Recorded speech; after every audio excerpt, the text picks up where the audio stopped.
Louis D. Yeager has a simple message for farmers, consumers, and governments the world over: save our soils. In fact, it's the title of his new book, SOS Save Our Soils, which is available on Amazon. I spoke to him about how changing agricultural practices makes for a better environment and more profitable farming. Welcome to the interview, Louis. Thank you. So happy to be here. You have written a book, SOS, Save Our Soils, and it's a very interesting look at modern agriculture. Why don't you give us an overview of it? Well, one of the most important things actually is that the farmers will actually be the pharmacies of the future. If we're gonna eat healthier food, we're gonna have less disease, be more energized, our performance will be better, even our brain functions will be better, and it all starts with a healthy soil. So once you realize that, you look at agriculture in a totally different way. You embrace the modern technology at one hand and also ancient wisdom on the other hand. And if you bring them together, then you actually have much more opportunities. Now, this is interesting to a Canadian because I grew up in Western Canada and we have uh, two, maybe three provinces that are, part of the breadbasket of the world. We do a lot of wheat and canola and barley. Saskatchewan. Yes, yes, exactly right. That's I've been there. Yeah, yeah, yeah. And I know I went to the University of Saskatchewan and studied the history of agriculture and farming in Saskatchewan. And this issue of the soil has been around for 100 years. It Mhm. predates the Great Depression of the 1930s. Back then, it was all about depleting the soil and and not poisoning it. It was, farming practices, no-till, that kind of thing. So, how has that discussion evolved into what we're talking about today? Yeah, well, there have been books published, like you say, 100 years ago, and that say we need to take better care of the soil. And some farmers really did, but a lot of farmers are pressured by governments or by lobbyists or by the industry to really go and take every little last drop of life out of the soil. And that resulted in the Dust Bowl. That is resulting today in big losses as well. That's affecting our climate negatively, actually, because we cut down all the trees. We kind of disrupted the water system. And we literally have 25 years left to make a big difference and to make our soil alive again, to turn our soil into sponges. So if it rains, that the soil can absorb all that water, and if there's a dry period, that it has enough reserve surplus to like bridge these dry gaps. And you hear me talk a lot about technical stuff, but as a matter of fact, it's also very economical for a farmer.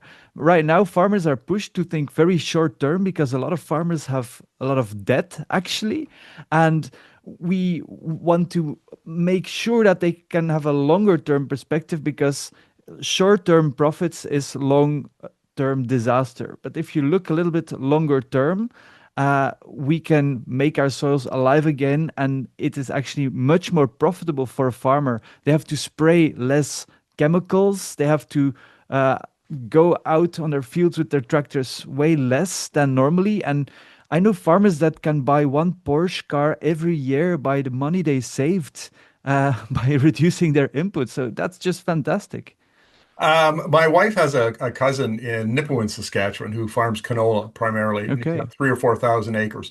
He is a monoculture farmer, and the land's been in the family, the farm's been in the family for over 100 years. And if he were sitting in on this conversation, I know he would object because he Mhm. would say, "Look, we've had experts, agrologists, and agricultural economists looking at this issue for a long time. We take their advice. We try to incorporate the most modern techniques that we can. Our technology now is so much better than it used to be. Except, we have access to data that we never had before. Mhm. So he would argue that modern farming is very different than traditional farming. The kind of industrial farming that you're talking about. And I know for a fact that this is, that kind of research goes on all over the world. How Yeah. would you respond to my wife's cousin? Well, first and for all, I would say that he's completely right. Modern farming is one of the best possible farming that we've ever had, and this modern technology and all this data, it's fantastic. You couldn't have dreamt it 10 or 20 years ago that that would became in existence. So also precision farming stuff like that. That's so I would say fantastic. But I would also say to your cousin or to your wife's cousin and say, look. I know a farmer who's growing canola. He only lives a couple of 100 miles away from you, and he's using the same machinery as you do, but he's using polycultures, or he's like hacking nature a little bit by having a canola that's 5% of the seeds will flower earlier, so the bad guys, the pests, will go on this 5%. Then the good guys will come, will eat these bad guys. They will grow in population, so there are now more good guys than bad guys. And when the other 95% will go into flowering, then the good guys will be so big a number that you'll save an entire crop and you haven't used a single drop of pesticides. And I would say to your cousin or your wife's cousin, how much money do you spend on pesticides? And then he would on a couple of thousand acres, that's a lot of money that goes into pesticides. And then I would ask him, well, look, if this farmer could do it without or with less, and it would save you so many ten thousands of dollars, wouldn't you be able to like be open to it? And then I'm sure he would say, well, let me check that out. I don't believe you. And then he would check it out and say, oh gosh, he's right. All right, maybe I'll try to do it. Well, there's actually a very famous study from the late 1930s that sociologists at the University of Iowa conducted. They were trying to spread a new technology, which is hybrid corn at the time. And so what they did is they rounded up, or they recruited, I guess is the better way to put it, the most respected farmers in a particular district. And they Mhm. had those farmers plant hybrid corn, and it performed better than the standard corn seed. And then they would invite neighboring farmers to come in for a farm day and ask questions, and there would be agrologists and other experts there. And so that way they sped up the diffusion of new technology in Mhm. farming communities using that technique. And it's become very standard now. It's basically, copy your neighbor, kind of just the Yeah. exact process. So there is policy and strategy here that's been around for 100 years that we know how that works. Yeah. What kind of if but if we were talking about a new technology, a new farming model, what Mhm. would it look like for my wife's cousin? And how would how should we spread that so Yeah. that we have better farming and farmers actually make more money? Yeah, well, that's a brilliant study you're talking about, and it's so true. We are hurt people. We want to belong in a community, and we want that if our neighbor does something, we want to do it too. We don't want to be the strange one on on the block, let's say. So we want to try to conform, and that's what we need to use that inherent thing of being a human. And your question to me is, well, what technology then should we diffuse on that way? The most difficult part is that a lot of these agriculture advisors or a lot of governmental pushes actually have been heavy lobbied by big agriculture chemical companies or seed companies. And the thing is, they don't necessarily want the farmer to make more money. They want to make more money themselves. And a lot of the techniques that I've seen farmers all across the globe, Canada, USA, Europe, India, South America, seen applying, is the farmers make more money, but it is actually less money than for big agriculture. And there, you want to say something? Well, Louis, I wanted to interrupt, and I just want to give it. We've been talking kind of in theoretical terms here. Yeah, yeah, Uh, uh, Give me some concrete examples. I know yeah, you've got some case studies in your book of farmers who are doing things differently. yeah. Tell us about their operations. Yeah, no, definitely. So what they actually do, and if you really look at it, as meta as possible. They actually work together with nature again, instead of fighting against it, and they let nature work for free. And I love the slogan, why pay for it if you can get it for free? And that's what these farmers have been doing. To give you some examples, nitrogen, it's very costly. What they use is cover crops. A very famous one is clover, for example. They work together with bacteria to fixate the nitrogen from the air and give it to the soil. So they have basically free nitrogen. Between crops, instead of leaving the earth bare, they will use a biomax. They will use a green manure, not just one plant, but sometimes a dozen different plants from about 4 to 6 botanical families. So all these different plant communities, they inject sugars into the soil. They inject carbon into the soil for a couple of months. They create a large amount of biomass that they can then, with a roller crimper, they can crush it and then they can leave it on the soil, not working it in, but just leaving it on top. And then the soil life will then digest it. So it's also again free nitrogen, but also free carbon. Another thing they do is that they have every 60 meters, they have like a big flower strip of about 2 meters wide, and that's exactly the distance that these little beetles need. They need 30 meters to go in the field and 30 meters to go back to then predate on the bad guys. They use trees in strategic places to stop the fungi of the Phytophthora fungi of going into their property. So they literally have like a fungi barrier for the bad fungi not to enter. With these trees, they create a microclimate, so they have less erosion of the wind. They prevent dust balls. And like the example I gave before with this nature hacking, they combine different crops together to make their crops more resilient. And they also have, instead of just one crop, they have maybe a dozen crops. It's like the old adage of not betting all your money on just one horse. And it's been working brilliant for those farmers. Um, One of your case studies is a fellow named Wes Jackson who grows Mm. perennial wheat. And since we have so many wheat farmers in Canada, maybe give us an example of what Wes is doing. Yeah, so that's amazing. So Wes saw that if you were in Kansas, it's you have a hard time to grow cereals because it can be very dry and it takes a long time to germinate, and sometimes they never germinate, and then you don't have any harvest. So he actually developed for the last 50 years a grain that is a perennial. So you plant it once, and for around 5 years, it will give harvest. And it's the taste is very good. The only problem is it's only competitive in dry regions. So if you would go out in Canada, probably because you have enough rain, it would never be able to compete to traditional wheat. So, but what he did, he proved that if you breed for 50 years, it's a long time. It's hard for people to grasp this amount of time, that you can create something out of almost nothing. And he says that we need another 50 years to make this wheat fat enough, let's say, so you have the same harvest as normal wheat. But he did the same with rice together with a university in China, and there they have already rice now that is exactly the same amount of yield. You only have to plant it once every 5 years instead of once every year, and it's just amazing. Imagine the difference in labor you would have if you only had to plant your wheat once every 5 years. That would just be amazing.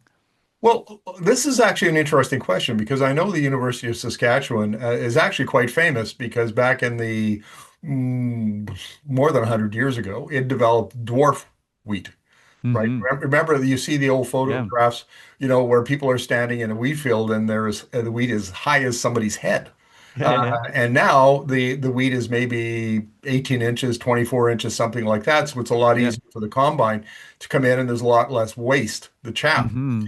So my point here is that there are institutions and agencies and what have you set up to do exactly this thing, to accelerate the breeding of new varieties of different grains. Yeah. And is this a policy area where government could step in and say, hey, this is a good idea. Mm. Instead of taking 50 years, let's do it in 5 years, but by Yeah. pouring resources and research and so on into it. Is that something you would advocate? Yeah, 100%. Because if you look at the green revolution, a lot of people think that we've made our harvest so big because of use of chemicals, but that's only a part of the story. A large part of the story is actually breeding techniques, like the one you just mentioned. And if it were up to me, we'd have these breeding stations all across the globe, and every state you'd have a couple of them, because there in the genetics of the plants we only scratch the surface, and now with modern techniques we are able to do anything. And it's like you say, the Land Institute in Kansas, led by Wes Jackson, it's like he's his own initiative. I think there are now 50 people working there, so he gathered enough funding. But if he would have like widespread government support and across different countries, then you could really speed up this process, because annual agriculture is actually not that good for the soil. In nature, annuals only exist in places that have been disturbed. If you wait for a couple of years and let the nature go its course, then you actually lose the annuals and they'll be replaced by perennials, plants that live more than 1 year, after a couple of years. So, in order to keep our current diet, which is based on annuals, plants that only live 1 year, we have to keep on disturbing the soil. So if we want a more regenerative food system, we need to have more perennials. The only problem is if you grow chestnuts, for example, as a perennial, you only have a fifth or a tenth of the harvest that you would have if you would put grains instead. So that's actually something we really need to look into, perennialize our agriculture. Now, maybe you could tell us where my viewers can get your book and describe the toolkit that you've included at the back of the book that they might be able to use in their own local community. Yeah, no, definitely. So you can get the book on Amazon, just SOS Save Our Soils, and you'll find it, and maybe put my name, Louis D. Jager, next to it, or go to my website, louisdj.com. There you'll find more information. And at the end of the book, I'm always like an action person. I always want people to be able to take action. And there are very simple things you can do, like every time you buy food, you can make a vote. You can vote for a regenerative way of agriculture, or you can vote for an agriculture that's destroying our planet.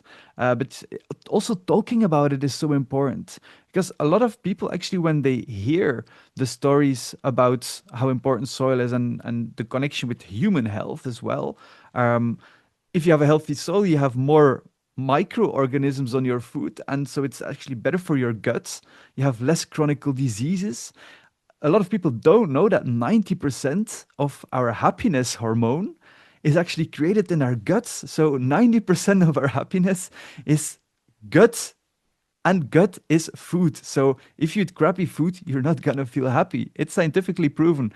And so talking about it helps. And also creating a local food strategy might also be an option. Working together with local associations, talking with farmers, and let's say if you can find hundreds families that all want regenerative food, talk to some farmers and say, look, we're all able to give you so much money. Will you grow that type of food for that money? And then just negotiate and work together. And before you know it, you kind of created your own food system in your own terms. Louis, we've only got another minute or two remaining in the interview. Maybe just give my viewers a little background. Well, what's your background? And you're based in Brussels, but you've been all over the world researching this book, and you're actually a journalist by trade, if I understand correctly. Well, actually I studied sciences, so I'm not a journalist. My initial goal was to become a farmer, so I studied agro and biotechnology. But I actually found out that my biggest passion is was to become a farmer, to show the world how it's possible to farm differently. But then I realized that during my travels in Canada, Saskatchewan, for example, Ontario, but also half of the United States, Central America, and so forth, I saw so many farmers that are already these lighthouse farms without them even knowing it sometimes. And I actually said, well, we need to promote these kind of farms. I'm not going to start another farm. I'm going to try to promote these farms. And little by little, I also started a landscape architecture firm, and we also design farms right now, ranging from very small homesteads to entire islands that we're designing, and all with regenerative principles. So I actually became a farmer, but just on many different properties worldwide. Um, and um, and that I want to bring all this together via communication to other people. I want to inspire people and just show them that it is possible to create a better world, and it's actually better for everybody, for the farmer, for the consumer, and also for nature. And that's good nature. We depend on it as humans to survive, so we need that. Even if you're just egoistical, you need nature. Good way to end the conversation. Louis, thank you very much for this. And viewers, I'd suggest you track down Louis's book and give it a read. Thank you very much, Louis. Very happy to be here.